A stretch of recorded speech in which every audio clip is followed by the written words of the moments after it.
This is DownHome Sports, covering the best sports and student athletes in Ellis County. Brought to you by Pinnacle Bank with ATM Live, powered by the people. Not just another bank in Texas, but Texas in a bank. The United States Marine Corps, the fighting spirit of an entire nation. Doe City Pizza and Burgers. For the best in artisan pizza and burgers, go to Doe City in Red Oak, Texas, across from the high school. It is delicious. With today's busy schedules, we need flexibility. Pinnacle Bank is the way banking should be. With ATM Live, powered by the people. They have hours that make it easy. Monday through Friday, 7 a.m. to 9 p.m. and Saturday, 8 a.m. to 4 p.m. You can just pull up to one of the easy to access ATMs, where there's always someone live, friendly, and knowledgeable to help you. Pinnacle Bank, not just another bank in Texas, but Texas in a bank. Member FDIC. We are welcoming in Midlothian Volleyball. Let me repeat that. Undefeated 10-0 district play, Midlothian Volleyball. Hold on, let me start over again. I haven't lost a set in district yet, Midlothian Volleyball. With Coach Sackett, we've got Miss Kenna Buchanan and Uriah Guevara. I apologize, I am horrible with names. And so we thank y'all so much for taking time out of your evenings to come and join us. So Coach Sackett, we'll start with you. 10-0 in district play, 31-7, I believe, overall in the year. So you guys are having a decent season. Talk about, though, through 10 district games, where you feel that you guys are out. As I alluded to, you haven't dropped a set in district yet, which is an impressive feat. But how do you feel the girls are playing right now, and how much more do they still have to gain before we reach playoffs? Well, they've been playing pretty good, as you said, but there is another level that they can get to. We've shown it at times during the season, but we're really working at trying to work on the part of our game where we're limiting our mistakes and making more aggressive plays all across the net. So they are doing well, but there's going to be one more level that we can get to here in about a week or two. So we're really working hard at getting to that level in practice, so that when we do face these playoff teams, it'll be on our terms. Well, and you're right. We're going to jump back to last year, right? Y'all make it a long way last year in the playoffs. You didn't lose a lot of senior. You lost a very good senior, but you didn't lose a lot of senior leadership. Most of the team's still together. How did that impact y'all going into this season, having that great run last year? We have a lot of returners, including Kenna, and definitely mindset, because I loved last year. Not that I don't love this year. It's awesome this year. We're doing really well. But I think I myself had a mindset to have the same chemistry and to succeed and get past round 4. And yeah. There we go. Well, Kenna, with so few seniors graduating last year, you do have a lot of returners, as Tater said. How does that make it? Because I know communication in volleyball is huge, especially on the front row. Talk about the communication level and how keeping so many returners has helped y'all grow, and then also how it's helped y'all to be able to continue to get better for this season. I think having a lot of returners, with this year and then my freshman year, keeping the same group, I think that it not only lets us get to know each other in a volleyball sense of mindset, but also in a personal mindset, and we also get to connect that way. And I think that kind of helps us out on the court more if we connect personally and get to know each other throughout the years. And yeah. Well, Coach, last time we talked about Uriah being the spark plug. He always comes in and gives the team that little extra boost there for a little bit. Ken is the cannon that's just going to put the ball down their throats. I mean, her kill percentage right now is 43.3%. Amazing kill percentage. Just talk about these two young ladies and what they mean to the program. Well, I mean, we're dealing with 3-year varsity players, each of them. And there's a reason why they're captains this year, because they have done what has been asked of them. both on the court and off the court. And so when you have two fine leaders like this, you tend to lean on them. And, you know, Uriah was always that real quick, explosive type player. I mean, when she first come in the gym, at that point, we really didn't have a setter that could set her fast enough. That's how quick she was. And they have learned to catch up to her. We haven't really tried to slow her down. We just let her go, and she's been doing an awesome job growing in the hitting role, but her blocking has been on point. You know, she was the blocker of the year last year in the district, and she's picked up right where she left off there.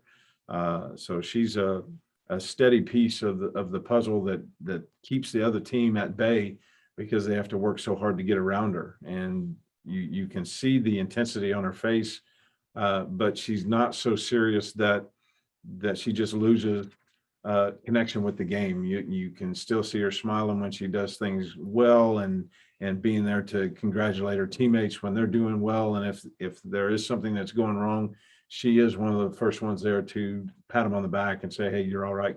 Come on, let's go. So, you know, I can't ask for anything else from her. And Kenna is much the same way. I mean, she has lit this district on fire for 3 years now. And you won't find a bigger heart when you're dealing with someone who plays a position like she does. And she has had some very tall blocks to go against, and occasionally they'll get one or two, and then she gets it figured out and works around the block this way and that way. And she is the bomber. So you've got two that you can depend on, just rolling them out there every night and knowing that they're going to give you their best effort. And they're not the only two, but they set the example, and the others follow. So we're sitting there with 10 players that know how to fight for each other. They know what it takes to be part of this team, and to when Uriah's given all her effort on the front row, then the back row makes sure that, you know, they're going for every ball. Two people are diving on the floor to make sure it gets up, because they know that we've got a front row that can put it down. And I think they just feed off each other that way, to where they don't want to let the other person down because they're working so hard. So it brings out a tremendous amount of effort, and especially in the playoffs. And it's fun to be able to stand there on the sidelines and just have to give a pointer here or there if something's a little off, because they can really do a lot of things themselves on the court now that they've been together for so long. Well, and Ken, I mean, reaching a milestone 3 years in of 1,000 kills, reaching 1,000 kills this year has to feel great.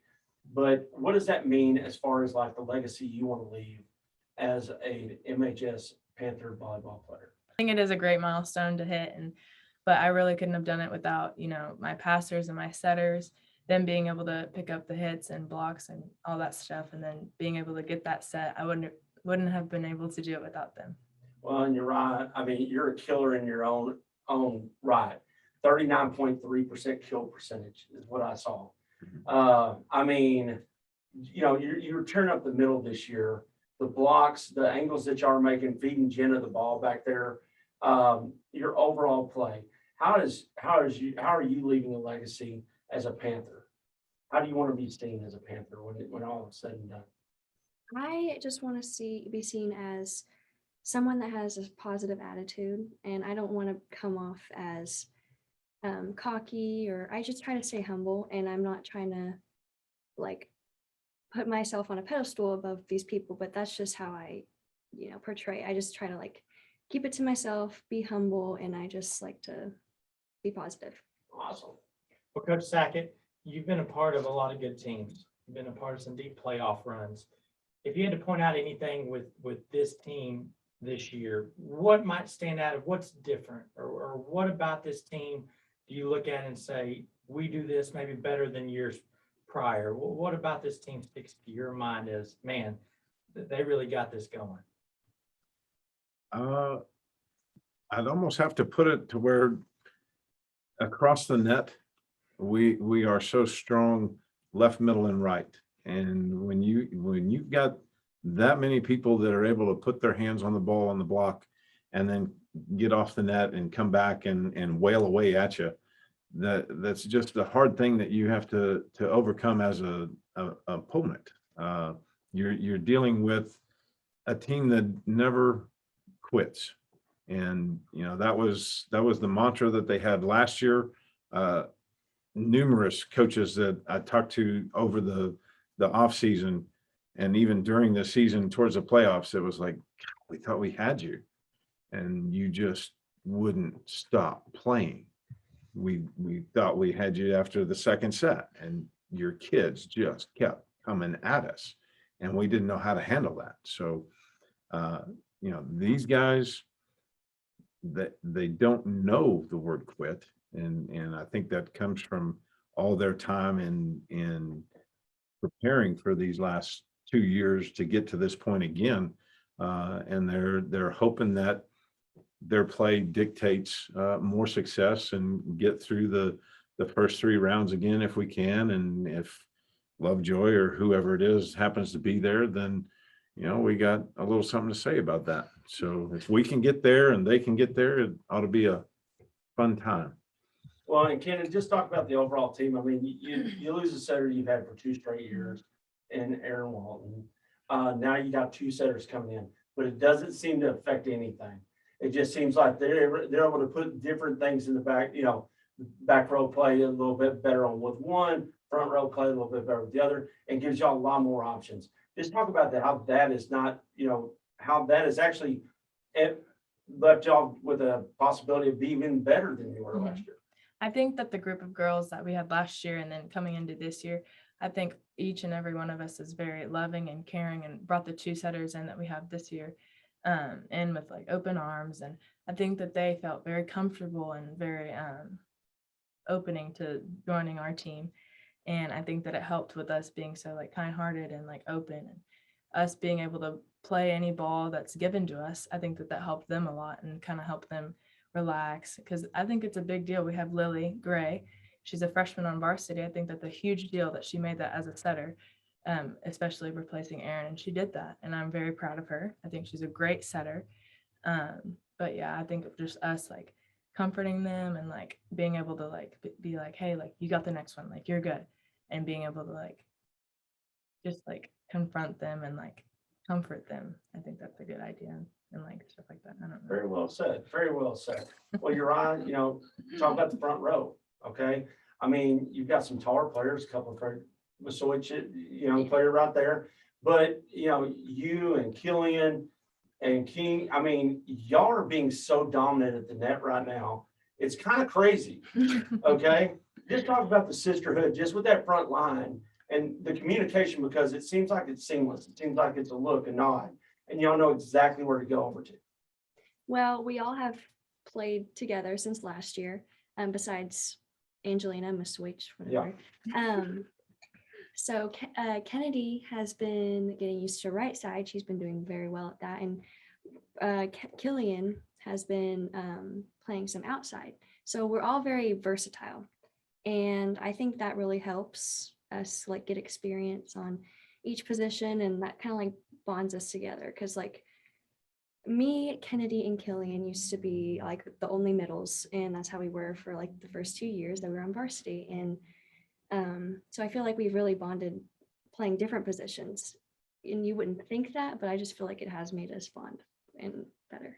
Well, just stay with you. I mean, just making that change and just showing the commitment to the team by being willing to make that change, make it even easier to bond over those things. Yes, it does. Okay, awesome. Well, Coach, I know you moved Saferd around a little bit this year too as well, and that's paid dividends already. Just talk about the back row play thus far. I mean, your serving percentage is through the roof this year. It seems like, everybody's in the 90s and high 90s that's serving on a regular basis, and you've always said it's a reactionary sport. So talk about how that's getting things going and how that back row has helped, getting those digs out and playing those digs in a way that the setters can do their job in an expeditious way. Right. Well, we've had the training of the serve isn't just to start the point. We treat it as our first attack. And so when we go back there, we work in practice at keeping the ball low, staying aggressive, and working it in certain zones. So they do a lot of serving practice each week and really work on different areas that we want to try and exploit during the match. So they have gotten better at being able to aggressively serve, whether you're the libero or not, and then find the hitters and pick on the ones that are just struggling that night. So we have a great group of servers, and they've really taken that to heart to be the first attack. From that, then you get the offense on the other side not hitting the best first ball, and then you can funnel them with the block to get it to the people in the back row that are supposed to dig and help you ball control so that you can run everybody on the front row. And that's what, Jenna, Kenna, Lauren Seifert, they do that. Taylor Key comes in and doesn't miss a beat. So the back row does very well at their job and what they're supposed to do. And they know if they can do that, then our hitters, these are some of the best girls around the area that they have to practice against every single day. And they're trying to dig these guys and learning how to read and get in the way of the ball so that someone can put it back over and make you have to pass that hit again. So it's just been a total team effort, I think. And moving Lauren this year, she played right. The year before when she was on JV, she was more the libero because she had some arm problems. So we didn't let her swing, but knew she could. And then she was such a great passer back then. So we moved her over to the right side her sophomore year and let her get some front row play there so that we could bring her along slowly. And she did a pretty awesome job hitting from the right side. But I knew I wanted to keep her on the floor because of her passing ability. So if we were needing to run this 6-2 like we are, she was going to have to come off, and I didn't want that to happen. So I made some tweaks during the off season and let her start hitting a lot more left and give her the practice and the option of being a left side hitter. And man, she took off with it. And she sat there, and these two would talk all the time during workouts and stuff. And Kenna has no problem helping her out with, what she sees, and the coaching staff does the same thing. And it just kind of took off. And, Lauren, she might be passing serve receive at maybe a 193 or a 195. Kenna's up over, she's like 2.3 on a 3.0 scale. J-Mac is above that. So, the three primary passers are just nailing it, and it makes it easy for us to run serve receive and try and get that first ball kill as we go at you. So I can't think of a better group to be with right now. Got you, man. No, so you're right. We're going to have some fun questions now. Are you ready? All right. Yes. Who's the person on the bus Okay. that is just like, they got the aux cord, they're driving coach crazy because they're playing songs he's never heard in his life, okay, and getting the TikToks going? Definitely right. All right, so Kenna, Yeah. what's better? Okay, you're serving at 96.7%, so I mean, it's almost like a kill. What's better, a hard ace serve that just eats the girl up, or the kill that goes in her face and you get 2 points because it bounces off? Definitely the kill. All right, going back to you, Uriah. Okay. All right, the block Mhm. of their big kill person that just goes right back at her and she can't get it off the net, or the middle kill on that quick set. I mean, like when I do get that block, sometimes it just like stuffs them in the face. Yeah. So I kind of enjoy that. So 50-50? probably 50-50, but mostly blocks because like Okay. just like, yeah. All right, so are y'all amazed this year? The record that's been set so far though, okay, is 31 games where Coach Sackett has not sweated out his shirt. So is that a high ranking deal in the locker room talk? haven't noticed, I haven't noticed it. to be honest, but I remember that last year. Mm-hmm. Oh, yeah, those stains were getting pretty deep. Mm-hmm. Well, Coach, how do these ladies keep you relaxed on the court? You know, I mean, y'all, at one point during the last game, y'all were basically having a dance party over there, and I thought you were about to join in. So just talk about the looseness of your team and how y'all do that, you know, with having the personalities that you do over there on the bench with you, with your assistant coaches. You know, you've got all the sections of a great staff. You got the mama bear with Mama Hides and everything else. Just talk about how that between that and the girls keeps you at ease during these matches. Well, we try not to sweat some of the small stuff. That's kind of the main thing. We let the kids be themselves, and I think they like that. We do have to rein them in at times, and so practices are a little bit more stringent in the fact that, hey, we got to get this focused. This is what we're trying to get. If you want to get out here on time, we got to hit this. And then they snap back into mode and get back to playing and do what they're supposed to. And that's the only thing that we can really hope for as a coach, is to get them comfortable with how they're going to be coached during the game so that they can function. And it's not something Dr. Jekyll and Mr. Hyde when we get out there and they go, what the heck is wrong with you? So, you know, they've been working hard in practice, you know, and we've gotten to this point now where for 3 years, it's not real tough to be able to tell them something and get them to respond in the right way, whether it's a 6-on-6 or if it's an individual position drill. They do the yes, sir, and then they go right back out there and they get it done, usually within a few balls. So they know what it takes to be successful, and we're just there to make sure that they stay with that and work at it, because if they can get this part on the court, then and learn how to be disciplined and learn how to have fun but take care of business on the court, then it will just transfer over into other aspects of their lives when they're done and graduated from MHS, and then they can be a successful person in life as well. Now, Kenna, Uriah, last thing for you guys. You've been there the longest. Talk about what Coach Sackett has meant to you, and not only your development as a volleyball player, but what you're going to take after you leave, and kind of what impressions you made on your life. I'll start with Kenna. Sorry. Okay. That's okay. Coach Sackett has really showed me like the true meaning of like what it feels like to like have a passion for something. My freshman year, he told me that it doesn't really matter like how tall I am, like what my height is, because I play with my heart, and you can't teach playing with your heart. And that has stuck with me since my freshman year, and I will carry that with me the rest of my life because that means so much to me. Awesome. Uriah? Coach Sackett has always been a loving person, and he's always believed in me, even when maybe I didn't believe in myself, where I was very like doubtful of my actions and just how I played. And he always believed in me and had faith in me and kept pushing me, and it really helped me. And it helps like in life too, because like I'm going to use that for my life. So. Awesome. Well, Coach Sackett, what's the remaining schedule look like this week? There's a chance to maybe get it out there and let people know they need to come check this team out.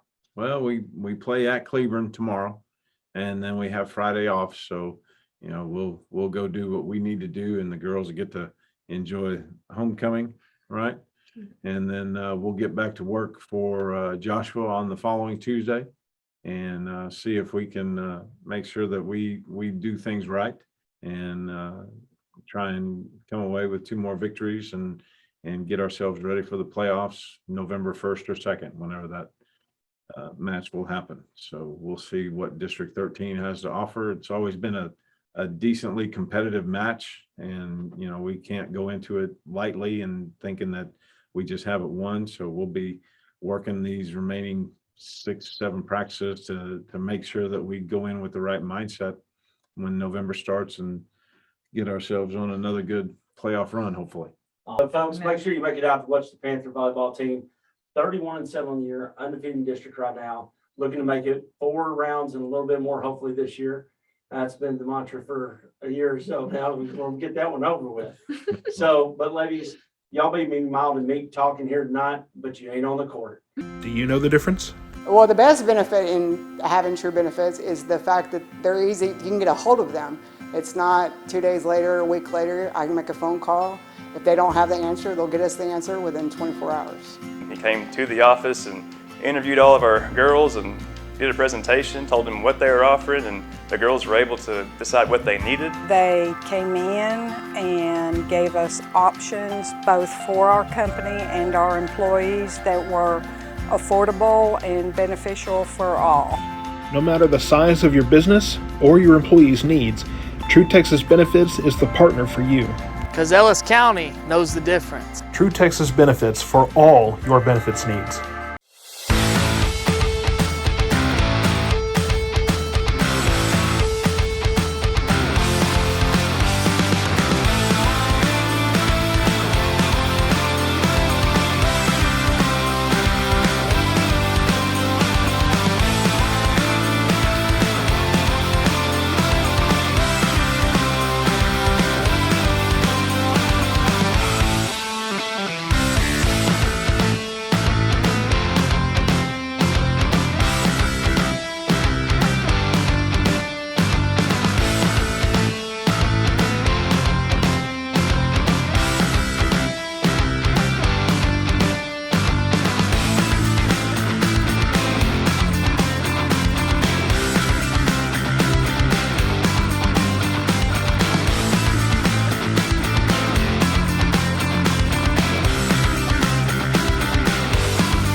Are you hungry for the best burgers, fries, and pizza in Ellis County? Well, stop by Doe City Pizza and Burgers, where the ingredients are fresh every day and stacked up just the way you like them.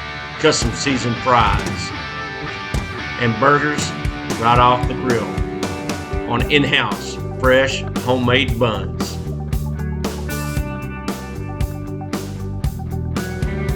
So head on down to Doe City Pizza and Burgers, where everything there is delicious.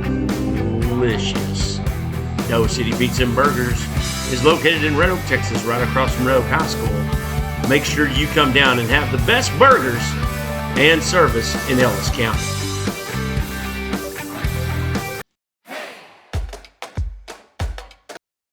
We would like to welcome in the Midlothian Heritage football team. Of course, we've got Coach Wigington, but today he brought Tater's favorite players, the boys up front. We're the Brisket, it's the Blacktop, baby. We've got Damian Alexander, we've got Ben Eskins, and we've got Connor Powell joining us. And so, Coach, we'll shift it over to you first as you are running the camera. We appreciate you taking time to join us. Coming off of a 64-0 shutout of Life Waxahachie, as you now come into probably the toughest part of your district schedule. You got La Vega, you got Stephenville, and Alvarado. Talk to us about how you're feeling. Let's go back to Friday night, a pretty dang good win. One to put up 64, but to hold a team to zero, any team in high school football to zero. Talk about how you think your boys did on Friday night. Yeah, it was just a good night of football. Like you said, it's really hard to keep someone from scoring. We've been in a lot of games where we played some really good ball, and it's just tough. You tend to find your way down there when you work long enough, and for the defense to keep battling the entire time. A lot of people got to play in the game, a lot of reps. People that normally practice hard every day and just don't get to play got to get in and still performed at a high level on both sides of the ball. So just really, really pleased with everyone, pleased with where we are, 2 games into district play, and had a great day today, and really excited about getting this week going. Well, Connor, I'm going to jump to you on the old line side, right? Only returning starter from last year. Amazing, right? But you've been playing with a bunch of really good, talented guys. Oh, yeah. How have you taken what their leadership was and brought it to this year's line? Because we all know the old line's like the last thing to basically cement in a football team. And it seems like you are just about right there, right when district hit.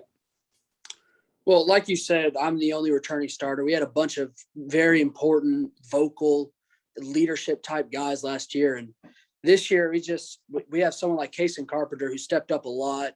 He's definitely a great leader for our team. He's definitely stepped up. And we just have a great group of guys. And I think we're just imposing our will now on the other teams. Awesome. Damien, I'm going to slide over to you, sir. So I'm looking at your stats. You got 20 total tackles, 14 of them solo, and 3 sacks. So you like chasing that quarterback.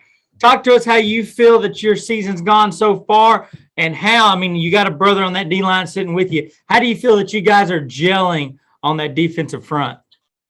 Well, I feel like we're doing great as a unit.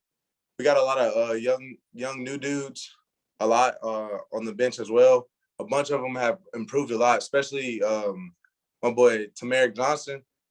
He has got a lot better. I think he's like the leading in tackles, and the rest of them, they all get to the quarterback, surround them, while I just come through and clean up. So basically all the sacks I get is from my teammates on the D-line just helping me get them. Well, and Ben, 21 solo tackles on the season, 21 solos, 14 assists. I mean, you're not doing too shabby yourself in a forced fumble, but, being a captain on the team, you and Damien, you're not in that glory position. You're not normally going to get a lot of sacks, but you're cleaning up a lot of trash coming through the middle. So as a captain, what are y'all telling everybody, they're having these younger guys around? How are y'all keeping them focused on the task, staying in lanes, not over pursue, that way nobody gets past y'all? We're just telling them, don't get cocky of yourselves as the game goes on. We're scoring touchdowns, cheering up. There's all these other teams, they start overthinking and saying, oh, we're going to blow this team out, we're going to win. We just keep talking to them, letting them know we're still in this game. They still have a chance to come back. There's 24 minutes or so left in this game. They still have a chance. Keep battling and finish hard so we can finish this game out with a dub. Got you, man. Well, Coach Wigg, back to you. I mean, most people look at Heritage and go, oh, they pass the ball all the time. And, yeah, y'all might have some more passing plays, but your yardage is pretty darn even this year. And most people don't realize that y'all been that kind of even team pretty much throughout. You know, they just always assume it's, you know, heavy pass from back in the Jay Wilkerson days. But just talk about how that balance has really, you know, been the key focus of the Jags and how that's getting y'all ready for these last 3 games. Yeah, you know, that's you know, you could look over really all our years, and we feel like we're always going to be really close to 50-50 when it's all said and done. You know, there's some teams that may really, you know, back up and spread their defense out to defend the pass, and we may not throw a pass. You know, we may run for 500 yards, and there may be some teams that completely load the box and dare you to throw. And we feel like we'll throw it 50 times, 60 times in a game like that, and like our chances there. So we're going to go into each and every game, each week of practice, each week of preparation, feeling like we're going to have a chance to be successful with whatever they give us, run or pass. And then, you know, that's for our offense to be who we want to be. And that's just what it's got to be. And that's why the progression of our offensive line has been so important to the team this year. You know, we're just so young everywhere. You know, these are some of the very few returning starters in our program, and just guys coming along and beginning to gel and come together at the right time is good. But it's again, same can be said for the defense. You know, we're going to set out to stop the run, and feel like if you throw the ball, we're great shape there. It's just, you know, same thing, just different side of the ball. But yeah, it's been our focus since day one, and proud of the way we progressed this far. Just like you said, we're now entering the toughest part of the schedule, and it'll be a tremendous challenge to continue to do that. Well, does that not just open up the playbook for y'all too? Because nobody knows what you got coming at them. Yeah. They really can't prepare for one or the other. Yeah. I guess open up the playbook. You know, really what it does for us is we're going to go into it with our playbook completely open up. Like I said, you know, we have no problem throwing the ball every single snap. You know, we're not that team that says, gosh, we've got to run the ball. You know, we literally will go in and say, we'll throw it every snap and be fired up about life. But we're that same team that'll go and never throw a pass and be fired up. So it's really just about adjusting week to week, game to game, about how your opponent's playing you. You know, what are they sitting here doing on the weekend preparing for us? How are they practicing? What are they trying to take away? What are they feeling like that we're not good at that they'll give us? You know, so it's just a chess match of adjusting week to week based on what the opposition's trying to do. Well, and Connor, I'm gonna go to you now. What's it like playing for a coach that lets y'all do a side snap during the middle of a game? I mean, come on, man. That's got to be fun to knowing that playbook is that wide open. Oh, it's crazy. Like, he can come up with anything and he'll make it work. That's for sure. And, you know, it's fun because you never know what he's going to draw up for us the next week. It's great. And it just makes it more fun, honestly. Now, Connor, does that go as a completion? I'm just asking. I mean, we ought to give the lineman a little bit of love here. I mean, I feel like it's a tougher throw for us than it is for the quarterback. That's how I feel about it. Hey, man, I'm saying that's a completion right there. Yeah, no doubt. Definitely. Well, hey, Connor, I'm going to stick with you on this one. Being the only returning starter, one of the things that's got to help you guys out, and I'll let you elaborate, is when you get to go across, especially early in the year, you're every day in practice, going up against guys like Damian and Ben. On the other side of the ball, going up against guys that have been there. And as you're trying to bring that group along, like I said, the only returning starter, it's got to be good, right, to go out there and see competition like you're going to see on Friday night at La Vega when you're facing dudes on the other side of your ball every single day at practice. Oh, yeah. It definitely has helped us become a better team. They're just like some of the best players in the state, and they definitely prepare us to play against teams like La Vega, Stephenville, Melissa. They help us so much, and it really prepares these younger guys that haven't really faced this competition yet in their early careers, and makes them prepared to play these good teams. Well, Damien, I'm going to slide over to you. Talking about preparation and stuff, it always seems like Coach Wigg has you guys prepared. But talk about maybe some things that people don't get to see, the amount of hours, what goes in, especially from week to week. When you're playing different teams, they're going to have different size linemen. They're going to have different schemes. Talk about, from your preparation standpoint, what all goes in to being sure that on a week in, week out basis that you guys are prepared for the competition that you're going up against. I feel like a lot of it comes from mostly the film that we get on guys. I think as a team, we probably watch the most film out of anybody in our district. We're constantly having meetings, looking over guys, trying to see the small tendencies they do in the game. And then at practice, I'm going against, like, on the line, Kason Carpenter. He's a pretty big, solid dude. And then the other tackle, Sir Luke Tante, another big, solid dude. Both of them quick. They'll get out there fast. And I'm going to see that in the game. They just give me great looks. And then some of the guys, even on the scout team, especially Levi Skelton, guy on the JV that just absolutely dominates on there. He sits there and gives me good looks every single day at practice. And I think them doing that and the film that we go over, and then Coach Carp giving us little key things on the D-line just helps all together. Well, and Ben, I mean, it's got to help your game out a lot when you have to go chase Caden Brown on the other side of the ball a little bit. I mean, you know, I tell people he's like watching Ricochet Rabbit, just going bing, bong, bing all over the place.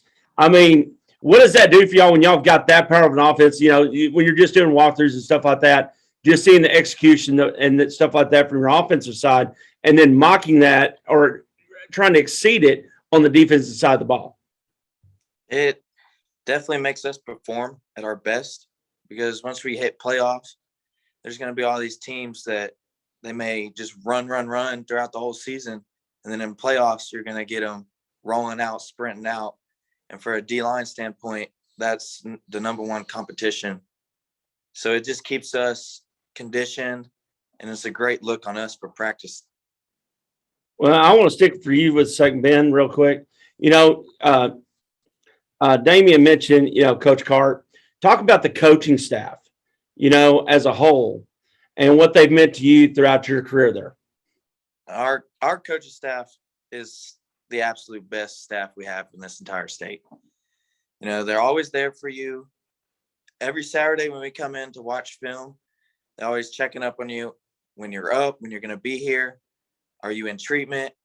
You know, if you have any miscommunication with them, they're always there checking on you. Coach Wigg is one of the best head coaches I've ever been around. I'm so blessed to have him. He's absolutely one of the best guys that I've ever known. Awesome. Now, Coach Wigg, I'm going to slide over to you. Now, since you did bring the big boys with you today, when Taylor was talking about earlier the balance of your offense, talk about the importance of these guys up front on each side of the ball. Because while everybody may look for that star player, that flashy quarterback, there's a lot that goes on up front that makes stuff go way before, you know, anybody even gets to the line of scrimmage or a pass is thrown. So talk about these guys you got offensive and defensive line that you brought with you and the importance to your squad. Well, they're everything to the team. You know, they're everybody we play, everybody we have played, everybody we ever will play is going to have, you know, 1 or 2 or 3 or 7, 8 or 9 really good skill kids, you know, whether it's offense, defense, people that can do something with the ball in their hands, people that can cover, tackle, do those things, you know. But, you know, what we're going to take great pride in as a program is we're going to really work, you know, starting the first day of season ends through the last day of the upcoming season, to develop a mentality, to develop a work ethic, to develop the foundation of what our team is going to be in the weight room and just in the camaraderie of working daily. And it's always going to start and always going to end with our guys up front. Because, you know, the game of football is about, can you run the ball when you need to run it? And can you stop the run? And if you can't do either of those, if you can't do, you know, either of them, then you won't beat anybody. But if there's one that you can't do, you're not going to win meaningful games, you know. So to be able to do both of those things, you have to be able to execute up front.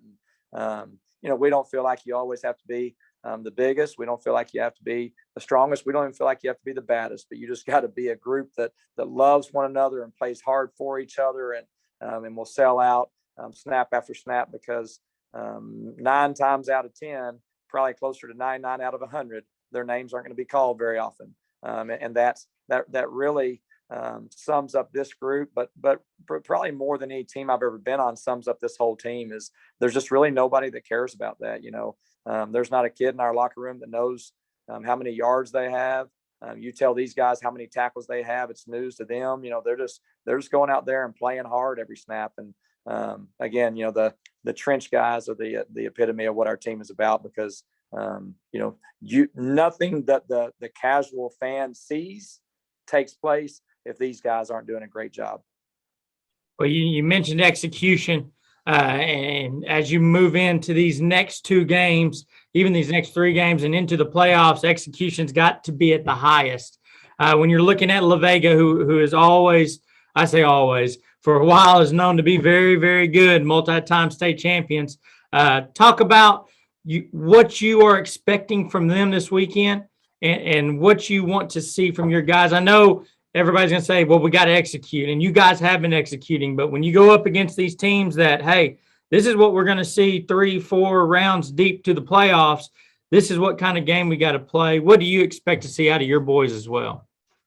Well, and what we need to see and what we're expecting to see from our opponent, La Vega, offensively, they're just very, very dynamic. They're going to run full zone. A lot. They're going to run it both ways. They'll have 2 backs in the backfield. They'll run it to the right. They'll run it to the left. Just try to get you running. Try to find a crease. They hit that crease. They're going to go. Brownwood. They had a little freshman back that rushed for right at 250 yards. Just got hot, and they couldn't tackle him. Couldn't make a play against him. And it's just about when we are trying to defend that, it's just about group defense. Just fitting right and tackling, and that's the bottom line of football, all defensive football always, but against a great opponent, especially one that's going to try to get you running laterally to look to hit a crease north and south. It's just about playing fundamental ball and then, making the plays when you have an opportunity to make them. Offensively, they're just a very fast, physical, aggressive defense. Probably the most physical defense we've not probably, at least up there, stride for stride with Kennedale. I think as a complete team defensively, they're a little different than Kennedale, but they don't pressure as much as Kennedale, but they probably are. It's harder to big play them because they're going to be more, more stationary and where they are. So they're not going to. At times, Kennedale's going to get a lot more negative plays against you, causing more pressure. But then sometimes you might hit a crease because they may run themselves out of a play. La Vega might not have as many tackles for loss, but it's been very hard to big play them as well. So it really, and you said it just comes back to offensively. It's just executing consistently.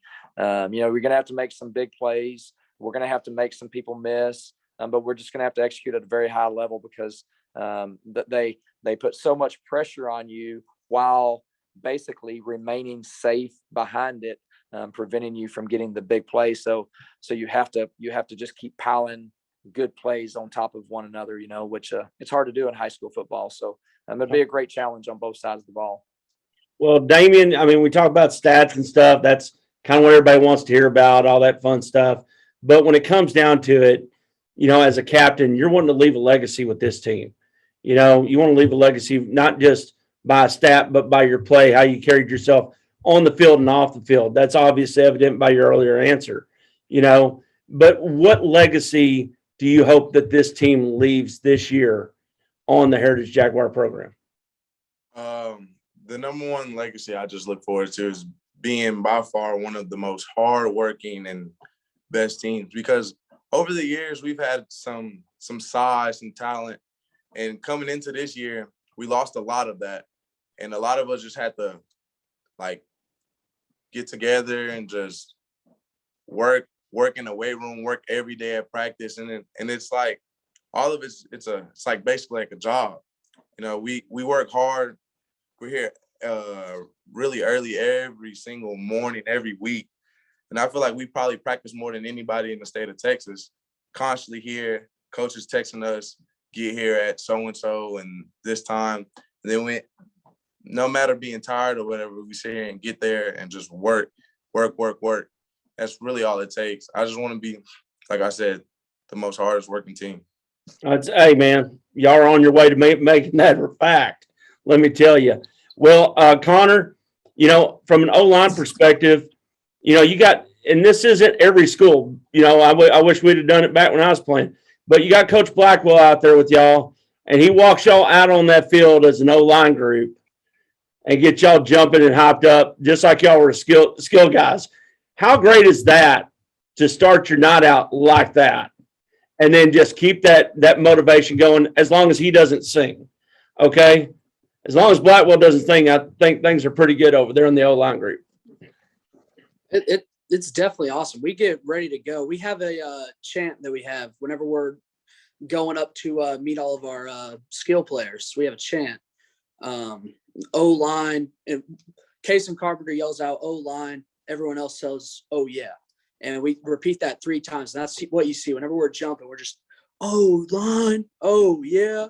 There we go. It just gets us ready to go, gets our minds right. We know exactly what we're going to do. And we're just ready to play football at that point. Well, Damian, I want to hop back to you real quick.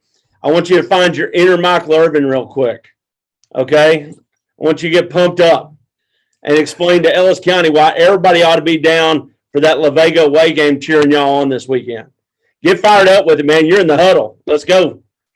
They got to come out this week. We're finna play hard. All of us as a team, it's gonna be probably one of the best games in the state of Texas. Come out.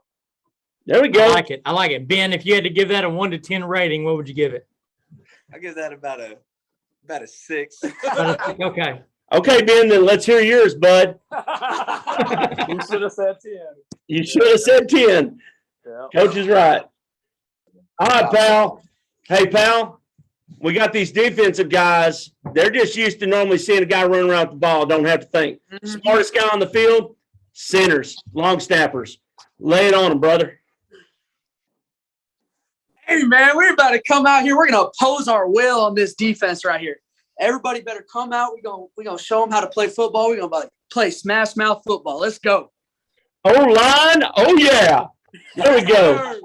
I like it. I like it. Well, guys, Coach, we appreciate y'all taking time out of your Monday. I know y'all are going to spend this week getting prepared, and we can't wait to watch all you guys play. So thank y'all so much. We wish you the best of luck. Maybe we can get you back on here in a couple weeks talking about a district championship. I'm not trying to jinx anything, but I think I'm hopefully giving a spoiler for the rest of the county. So good luck, guys, and thank y'all so much. We'll get you back on here. Thank you. Thank you, sir. Thank you. Elite Tire and Automotive. Ever have one of those days and just need a little hand? Well, with our remote services, we'll just hop right on it. Get you back on the road quick and easy. With automotive services to cover all your mechanical needs. Need that state inspection done? Well, we can do that too. So roll on in and see a friendly face. Give us a call and we can be right on the spot to assist you. So trust the friendly folks down at Elite Tire and Automotive, 972-775-1055. We are welcoming in Ennis Lions tennis program. We've got Coach Howard, we've got Coach Johnson, and we've got Coach D. I apologize, Coach D. Again, like I said, I would really butcher your name, so I'm glad you got a nickname. It makes it a lot easier on me. And so, It makes me cooler. there you go. There you go. That's all that we can ask for. So we thank y'all so much for taking time out of your evening to join us. It's always fun for us to bring not only tennis programs, but one of the most storied tennis programs in the county. And we've had Coach Howard on a couple times. And so we'll start with you, Coach Howard, since you know the drill. By district champs, although it didn't end the way that you wanted it to. I know you always set the bar high. Give a recap of the season and what are some things that you saw out of the kids that really left an impact, maybe on you personally, or on the program moving forward as a building block. Well, I think everybody had to set up for a rebuilding year, and I scheduled some tough matches early on. So we lost a lot more than we ever have early in the season. But we graduated 8 seniors, so we knew it was going to kind of be tough, and we need to get these kids some experience. And it was rocky at first, and then right out the gate we had Midlothian, and they had us in a bad spot, and that's where our kids, not really, we didn't doubt them, we just didn't really know without having the experience how they'd respond, and they respond like I'd like to say all the Ennis kids have responded in the past, and maybe we got a little bit lucky, and we'll take it. And then same thing, we cruise on through the district, and then we had another big test with Corsicana, and they had us in a bad spot just like Midlothian, and we pulled a rabbit out of the hat again. And then by district, we were cruising, and then an area we knew it was gonna be a tough match against Longview, just like it was last year. And I just think we ran out of rabbits or hats, I guess, because they had us in a tough spot, and our kids played their heart out, and they might have just been a little bit better than us. And last year they were a little better than us, but we just played harder. This year they were a little better, and they might have played a little bit harder, even though our kids, they showed a lot of heart. Longview was prepared. They were prepared to beat us that day.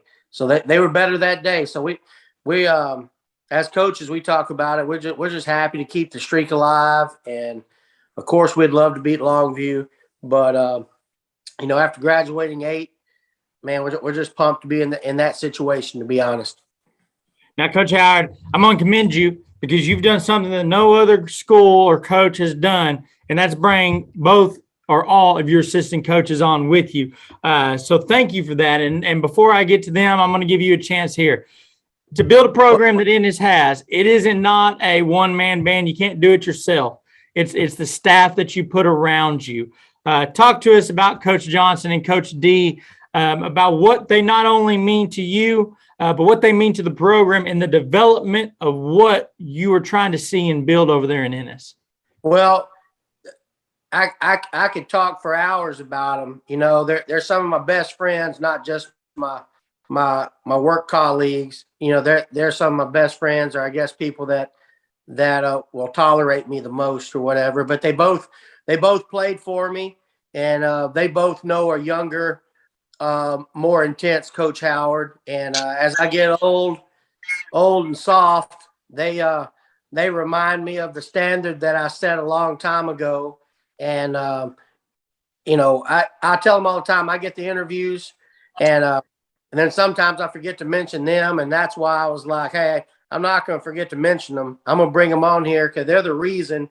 Coach D always jokes about it, calls us the dream team, but we all bring something uniquely different to the table, and but we all have the same goal. We're so passionate about Ennis tennis. It's ridiculous. And they're just the reason, man. I'm going to get the awards and the accolades because I'm the head coach and that I coach them. But, they're younger than me. They keep it fresh. They keep it interesting. They tolerate me is the big deal, because I have some crazy ideas, and crazy ideas are just crazy ideas unless you have some people that can make them work.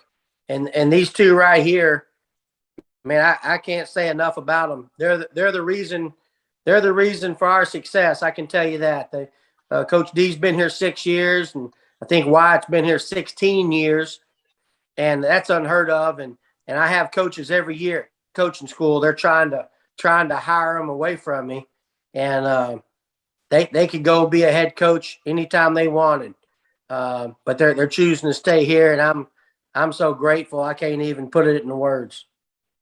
Well, Coach Johnson, I've got to ask then, as someone who played for Coach Howard and now getting to work alongside the man, talk about maybe what are some things that are maybe different behind the curtain versus when you were playing from him, and now maybe what are some things that he's kind of opened up that you've now become, working associates and been doing it for a long time. What are things that he really opened up when he brought you on that helped you see a different side versus being a player for him now working alongside him? Yeah, I mean, you really when you play, you think a lot about, yeah, it's you and the team, and your focus is kind of, hey, who are we playing next, or what the next practice is. And I'm not going to say you don't have an idea of the picture, but you don't have the whole picture in mind, you know. So these days you see there's a lot more that goes into it. I mean, a lot. I mean, it's like any other sport. You know, you sit and talk to a coaching staff, and it's not about just, hey, what happens on game day. There's getting to that point that you know, as a player, you don't see it. You know, you're just excited to play. You're ready to compete, whatever the practice is for the day. But yeah, when you get to be on the other side of it, you're the ones kind of putting that together, and you're thinking, hey, when the match starts, that's actually the easy part. You know, the kids, they do such an awesome job making us look good. We just have to get them to that point, you know, and that's kind of the hard part. And that's the part you don't see as a player. Well, Coach D, Coach Howard alluded to it. You call y'all the dream team. All that makes me think of is this is close enough, tight-knit group that it's family. And when it feels like family, you're more willing to go that extra mile. You're enjoying what you're doing. Talk about that camaraderie that y'all have built, and just how being this close, being that tight knit, makes it to where what you're doing, it's not a job anymore. You're loving it, and you're wanting to be there to put in the extra work for those kids. Yeah, I would definitely say it isn't a job. I just got to go hang out with my buddies, teach a little tennis. What's crazy is, even though I've been there 6 years, I still feel like I'm still learning. So like every day it's like, oh yeah, I didn't think of that, Coach Howard, or he tells me another funny story. And then it applies to tennis still. So Coach Jay is the same thing. I would do anything for those guys. And I don't know who loves Ennis tennis more. Like, if we had to pick, it's I'm gonna say it's a three-way tie. That's awesome. It's awesome. Coach Johnson, I'm gonna come back to you. When you're sitting there, and as someone who has been a part of the legacy, who knows what was expected of them, now you're there working with the kids. When you're trying to relay that, how is it? It can't be hard, but when you're working with these young athletes, to get them to buy in, is that something you have to drill into the kids, or because of that leadership that you have from your older group, your seniors that have come up through the junior high levels all the way to the top, does it make it easier that the success that you guys have built as a culture to help keep driving Ennis tennis, or is that something that y'all have to really work on with your younger kids? It's a little bit of both. I mean, I'm going to say as people, they first come into the program, I mean, they're aware of kind of what, you know, well, yeah, we're good. And they may think, hey, it's just always going to be that way, but they truly don't maybe understand. They don't have a kind of a grasp of it. So as they go through the daily ins and outs, and some of the older ones that really do understand and how important it is and how important the tradition is to them, then it's kind of the other half is kind of a learned thing too. So as for me, yeah, there's, you know, for all of us three coaches there, we have a tremendous amount of pride in our tradition that we have. And you know, we want to make sure that, you know, our fingerprint, our stamp is the right one too. You know, we want to make sure we lead this in the correct way. So there's a lot of it that comes from our end and from the kids' end. Now, as far as the kids getting it, it's on be half and half. They get half of it from their older classmen, and they kind of hopefully lead them the way. And then the other half, they kind of, as they go through the trials and tribulations and the bumps and the bruises and going through our practices and being around all three of us is not easy. You know, they get a dose of it from every angle from us, you know, so kind of like a three-headed monster. I mean, we're going to get you. So that being said, if they can survive us, then that tradition part, they have a lot of pride that they develop in themselves, and then they run with it.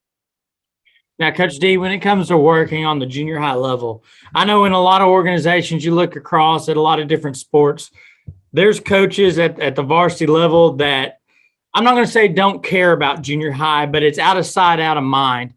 When you've got a tight enough relationship and you have a director, does it make it easier when you're doing your job, as far as you have support not only from you know, directly working with you, but from the varsity coach? you have direction of where those kids are supposed to go. Does that make your job easier? 100%. So a lot of people don't know this, but Coach Howard does the 7th grade practice with me. And that really has helped guide me as a coach, just kind of how to run practices, even like what to say kind of in breakdown speeches. So I've really learned a lot and I've taken that and applied it to 8th grade practice and how to coach them through that. I think there is a big emphasis at the junior high level to build a good base. With Coach Howard and Coach Johnson, just kind of, they let me have some freedom, to where I'm kind of in charge of the 8th grade to get them ready for high school. So I enjoy that aspect as well. But if I could work with all 3 every practice, I would if I could. But it's good to get them ready for JV or varsity. I tell them all the time, you can be as good as you want to get. It's just how much do you want to put into it if you are pursuing that path. And we all, up until the last couple years, all 3 of us would work with 7th grade in the morning. They're the team that needed the most. And then recently our program keeps growing. So now we have Coach Johnson. We have like a JV1 class, but then he still drives a junior high bus. So we all collectively coach all 3. And then just like in varsity matches, that is the biggest advantage we have over some of these coaches is that even though I've been here the longest, even though I've coached both the assistant coaches, there's times me and Coach Jay look at each other and we're like, Coach D, you need to go talk to him because they don't need to hear from me or Coach Jay. They need to hear from Coach D, and they respect Coach D. They don't look at her like, hey, she's the junior high coach, But a lot of times she is the one that put a racket in their hand. So, she has the respect. Like I said, there's no moment too big for her or too big for Coach Jay. I could not go to a match. The result's going to be the same. The pregame speech would be a little different, but but yeah, it's awesome. It's like so I always said it's a dream team. Nobody's ego's too big. Like, hey, I'm not going to work with junior high, or I'm not going to drive the bus for junior high. We all just kind of work together, and the kids see that too. Well, I was gonna say when you're talking about building something, it kind of shows.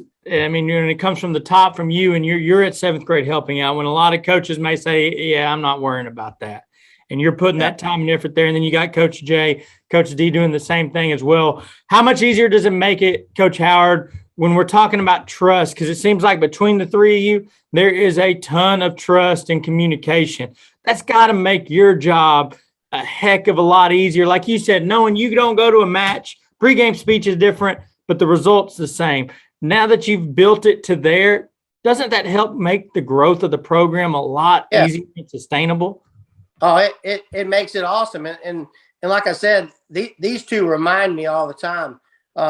Coach D may be the toughest. She may be the most cutthroat. Whereas the older I get, and Coach Johnson's coached, 10 years more than Coach D. So there's sometimes we look at things a little different. And then Coach D still gives us that fresh, like, no, we're still going to do it this way. This is the Ennis way. This is the Smash Mouth way. It's always worked. Why are we changing it now? And it's like, okay, yeah, you're right. We're gonna stick to it. We don't always do things the same way. That's what I've told both of them. I'd like to think smarter, because they reminded me when they first started coaching with me, both of them, like, well, that's not how we used to do it whenever you coached us. And I was like, well, just because it worked doesn't mean it was right. So, we keep trying to evolve, but yeah, it makes it so much easier when you have 2 people that they care just as much. Well, it's obvious they care just as much, because otherwise they could go somewhere else and make more money and be a head coach. But I don't know. There's something about that E-Town pride that won't let you go, I guess. Coach D, are they getting soft in their old age? No, they're being facetious a little bit. I may be a tiny bit tougher at times, but they're both pretty tough. Going for you.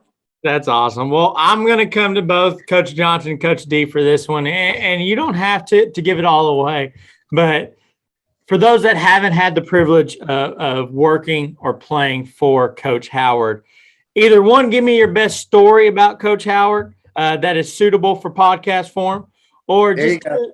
two, give us a rundown of what it means to work with him and what the type of man and the leader that Coach Howard is. Let's start with you, Coach Johnson. I was hoping you were going to Coach D first on that one. I mean, we could switch it up. I can go Coach D first. No, Ladies I'm not first. ready. No. I'm not ready. Okay. All right, here I got you. I got it on it. It's okay.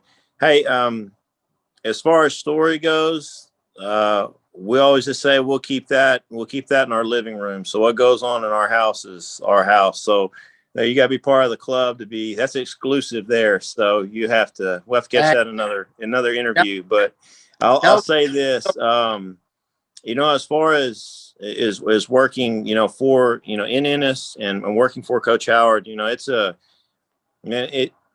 it can be surprising day by day. Like he said, he has the ideas that you're like, where did you come up with that? Like, where did that drop from? What earth did that come from? But there always is a method to the madness, and it's always for the good of the program and always for the good of the kids. So, that's pretty awesome. I don't think you're going to find somebody who is, we talk about, you hear the things about dedication and passion for the kids and having that fire. And as far as building a program, that really is the staple of what it's like working for them. I mean, you're talking about creating a baseline earlier in the interview. I mean, that's no doubt. I mean, it's going to be, that's the brand, we live by the brand that's on my shirt. It's Lion Tennis. And hey, it started, it started with him, a while ago, and it's still going, and we're very prideful of it. But yeah, as far as like working for him, hey, here's the deal.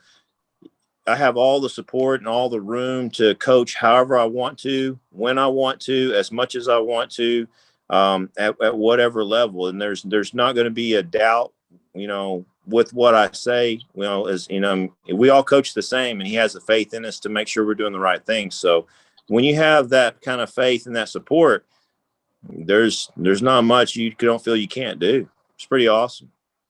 Well, I was going to say, you started talking about new ideas. I'm going to guess Coach Howard's probably not a YouTube guy, seeing as that came after him. So these must be all concoctions straight from his brain. So, Coach D, what about you?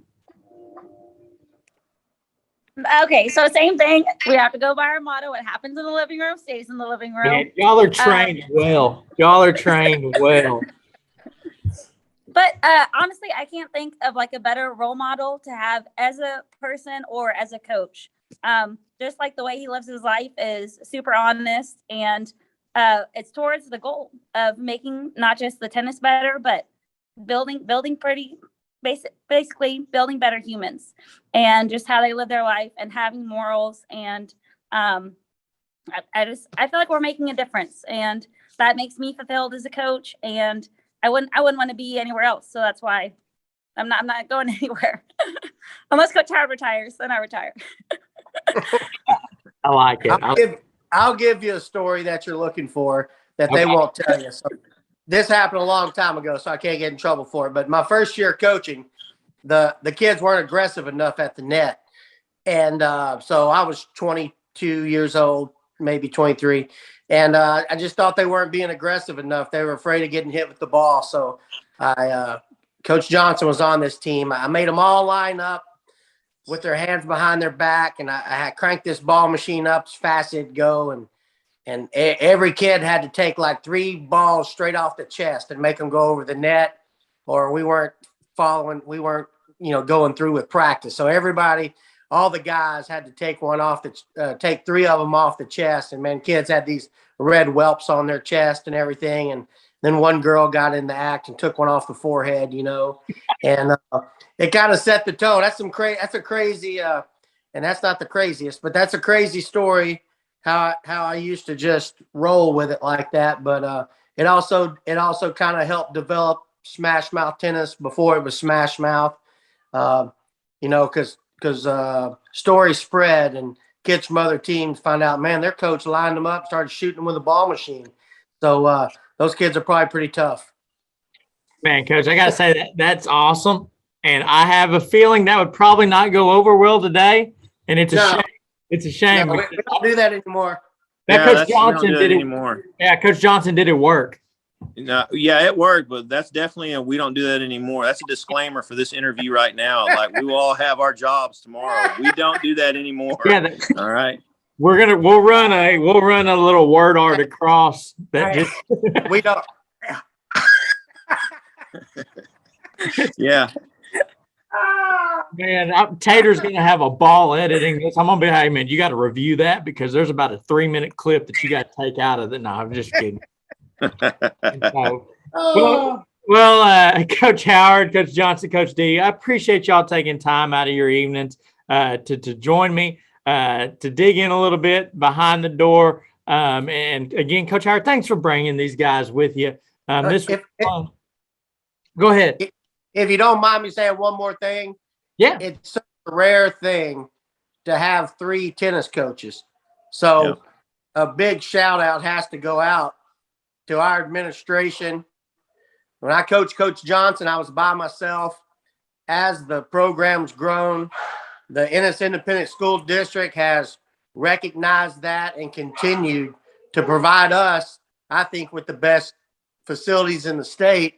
And then next thing, we have 3 coaches, and not just someone that might have played tennis, as a PE class. No, these are all 3 people that played college tennis. And it just gives us such an advantage, I think. So I just wanted to give a big shout out to our whole administration and school board, because without them, we'd still be on 3 courts out at the high school. So appreciate it. Let me just say to Ennis ISD, we love these guys. They make what we do awesome. So, hey, and by the way, a disclaimer, good follow up there with that story right there. I like it. I like it. And so, well, thank y'all so much for taking time out of your evenings to join us. Now, I do have one more question I forgot to ask. Coach Howard, now your daughter's going to go to Kansas, right? Yeah, she's there. She's there right now walking on. So let me ask you this. Would you rather the Jayhawks win or the Lions win? Oh, the Lions all day. Okay, all right. Yeah, what's up? That was almost too much for pause right there. Oh, okay. She's on her own. Down deep, she's probably got a Lion tennis shirt on. So that's just how it works. Okay. Just making sure. And the coach at the University of Kansas, he played for Ennis Tennis. So he was a freshman when I was a senior. So it's all about Ennis Tennis. It's all Ennis, baby. Yeah. So awesome. Well, Coach D, Coach Johnson, Coach Howard, thank y'all so much. If you ever need anything, let us know. But keep doing what you're doing, and we can't wait to get y'all on again. So thank y'all, and enjoy the rest of your evening. All right. Thank you. There's the L's. Putting them up. That's the way it works. In Ellis County, you know where to go for the best pizzas and burgers. Welcome to Doe City. How are you doing today? A menu that allows you to have it just the way you like it. Great, friendly customer service. And all the toppings you can handle. So what do our customers say about Doe City? We come up here all the time, so we love the pizza and the burgers also. It's somewhere we can all come and have a good time with our friends and enjoy the good food that they have here. I love the fries. And it's cooked to order, so you're always going to get it fresh. Doe City's always a great place to come and hang out with your friends. Whether it's Tuesday or Friday night after a ball game in Ellis County, guess what? You can always make it over and have a little bit of Delicious. It's delicious. Delicious. It's delicious. So come in or order out at Doe City Pizza and Burgers in Red Oak, Texas.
we would like to welcome in Ovilla Christian, our resident private school, for joining us with football. We got Coach Johnson, we got Jace McMahon, we got Noah Finch, and we got Luke.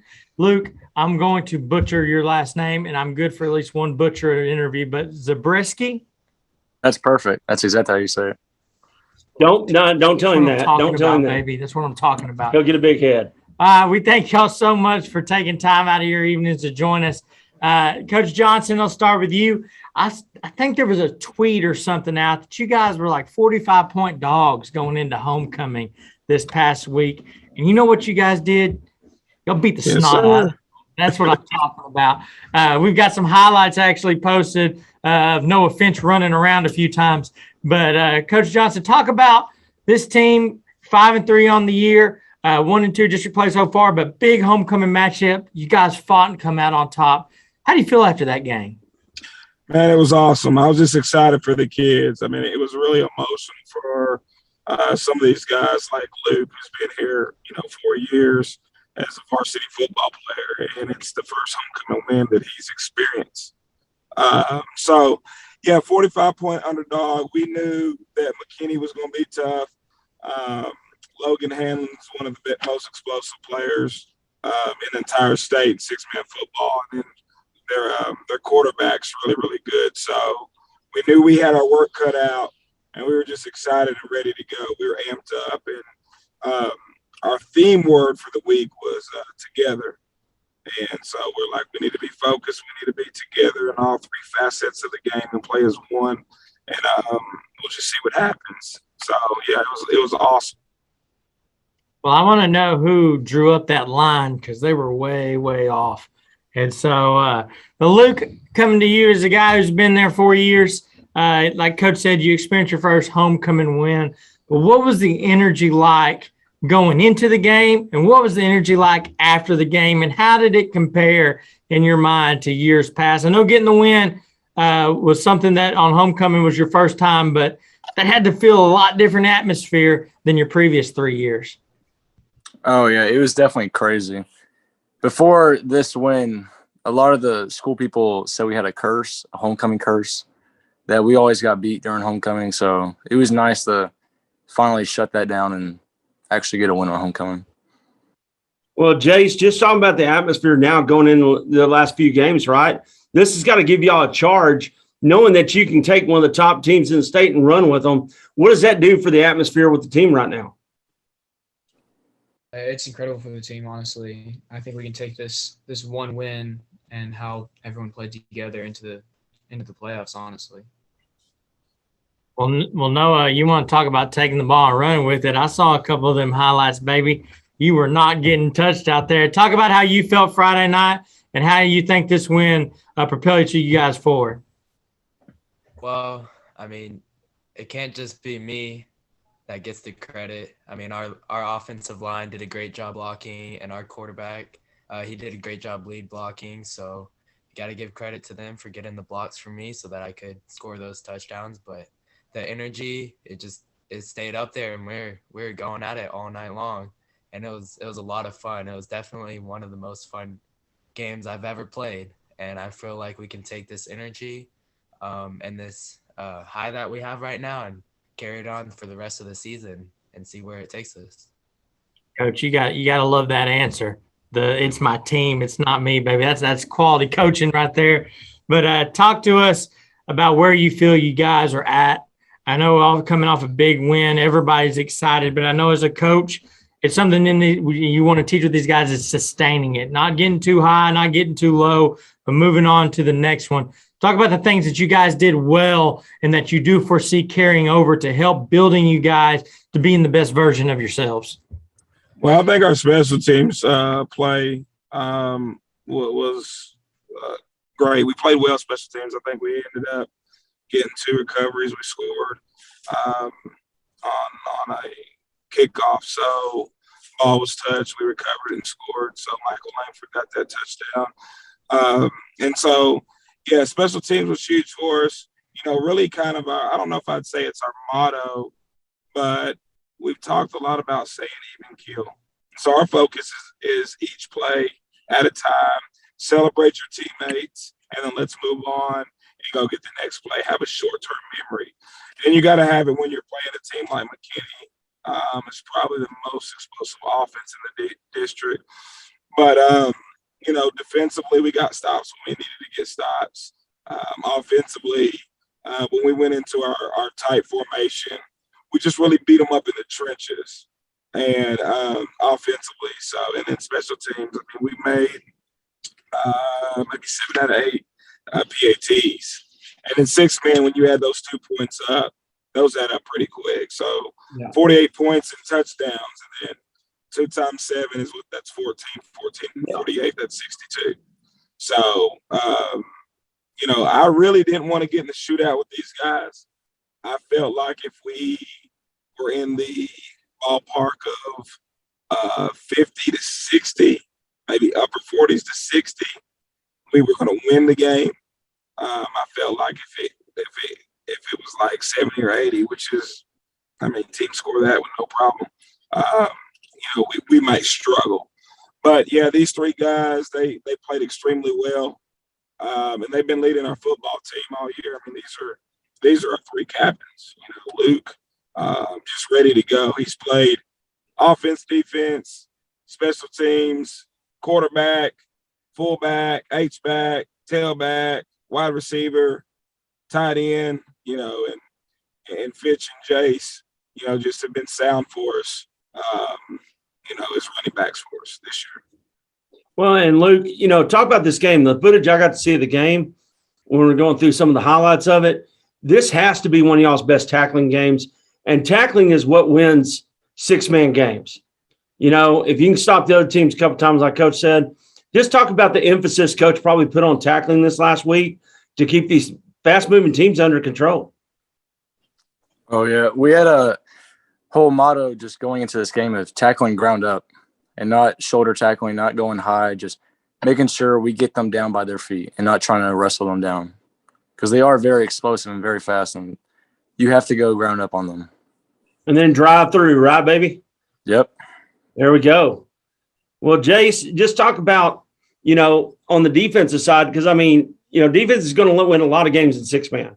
I know people don't think that, but just talk about, the emphasis of the things that y'all have done well this year on defense that showed out this year. The things when y'all were having camps earlier on in the season, when y'all were out at Hobbitsell and things like that, bonding and stuff that y'all were talking about that you saw executed in this last game. Well, I think it's honestly making good angles. We may not